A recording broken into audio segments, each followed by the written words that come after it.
হে everyone, আমার নতুন একটা ব্লগে তোমাদের সবাইকে স্বাগত।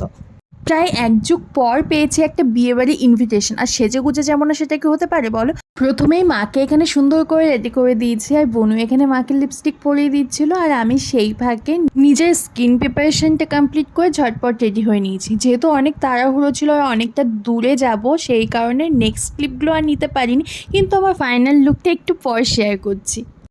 তারপর রেডি হয়ে বাবার সাথে বেরিয়ে পড়েছি, আর তখন প্রায় সন্ধ্যে হয়ে গেছে। যেহেতু অনেকটা দূর আমরা যাব, সেই জন্য তিনজনে বাইকে করে যাওয়াটা পসিবল ছিল না, আর মা তার জন্য অনেকটা আগেই বেরিয়ে গেছে। আর এই দেখো, গিয়েই দেখি মা মাসিমণি দুজনেই গিফটের প্যাকেট হাতে নিয়ে পকোড়া খেতে শুরু করে দিয়েছে। আসলে ব্যাপারটা হলো, ভেন্যুতে ব্রাইড পৌঁছানোর আগে আমরা পৌঁছে গেছি। যাই হোক, প্রচণ্ড গরমে আর এতটা জার্নি করে আসার পর আমার তো গলাটা শুকিয়ে গেছিলো, তাই একটু গলাটা ভিজিয়ে নেওয়ার জন্য প্রথমেই চলে গেছিলাম এই মকটেলের কাউন্টারে। তো সেখান থেকে এই মকটেলটা নিয়ে একটু ট্রাই করলাম, বেশ ভালোই লাগলো। তারপর চলে আসলাম এই পকোড়ার স্টলটাতে, তারপর একটু পকোড়া খেয়ে একটু ঘোরাঘুরি করে আবার চলে গেলাম সেই মকটেলের কাউন্টারটাতে। তো এখানে এসে দেখি ওরা বানাচ্ছিল আম পান্না, তো সেটা একটু নিয়ে নিলাম আমি আর ভাই দুজনে মিলে। তারপর সেখান থেকে চলে এলাম সোজা ফুচকার স্টলে। আর আজ কিন্তু বিয়েবাড়িতে এসে আমি একটা মজাদার চ্যালেঞ্জ ভিডিও করেছি, তো তোমাদের সাথে আমি সেই ভিডিওটা খুব তাড়াতাড়ি শেয়ার করব। অলরেডি আমার ফেসবুকে শেয়ার করেও ফেলেছি, তো তোমরা কারা কারা দেখেছো অবশ্যই কিন্তু কমেন্ট করে জানিও, আর যারা দেখোনি ঝটপট গিয়ে দেখে এসো। আর এর মধ্যে ব্রাইডও কিন্তু চলে এসেছে, তো চলো ব্রাইডকে এবার দেখা যাক। তারপর মা মাসিমণির সাথে চলে গেলাম ব্রাইডের সাথে দেখা করতে, গিফট দিতে আর একটু ফটোশ্যুট করতে, কারণ এরপরে প্রচণ্ড ভিড় হয়ে যাবে আর ফটো তোলার চান্সই পাবো না। তারপর মার মাসিমণি বিয়ের মণ্ডপটা একটু সুন্দর করে ডেকোরেশন করে দিচ্ছিল, আর আমার ডাক পড়েছিল এগুলোকে সুন্দর করে ক্যাপচার করার জন্য।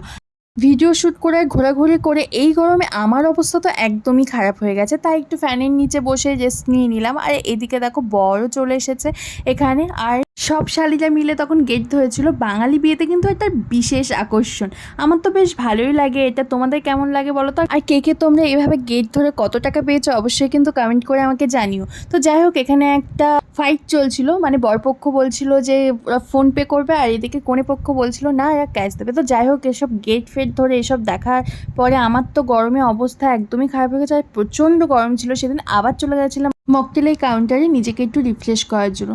যেহেতু অনেকটা রাত হয়ে গেছে আর আমাদের বাড়ি ফিরতে হবে, তাই গুটি গুটি পায়ে চলে গেছিলাম মেন কোর্সের দিকে। আর মেন কোর্সে প্রথমেই ছিল গরম গরম বেবি নান আর সাথে চানা মশলা, বেশ ভালোই ছিল। তারপর চলে এলো সাদা ভাত, মাছের মাথার মুগ ডাল আর গরম গরম বেগুনি ভাজা। এই কম্বিনেশনটা কিন্তু আমার বেশ ভালো লাগে, কার কার পছন্দ এটা অবশ্যই জানিও। তারপরে চলে এলো চিংড়ি পটল, দই কাতলা, স্যালাড আর সাথে চিকেন কষা। আর সবার শেষে ছিল চাটনি, পাঁপড়, মিষ্টি আর হজমালা। ব্যাস, বাঙালি বিয়েবাড়িতে বাঙালি খাবার হবে না সেটা কি হতে পারে বলো। বাট যা গরম পড়েছে আমি তো খেতেই পারিনি, ওই ডাস্টবিনটা আমিই ভর্তি করে ফেলেছি। আর এখানে দেখো ভিডিও করছিলাম যেন মা এখানে পোজ দিচ্ছিল, মাসিও পোজ দিচ্ছিল, আর অ্যাজ ইউজুয়াল ভাই আমাকে জ্বালাতন করতে ব্যস্ত, মানে কি বলবো, সব কিছুতে আমাকে জ্বালাতন করতেই হবে। আমার পাশে বসে সমানে আমাকে খুঁটিয়ে যাচ্ছে।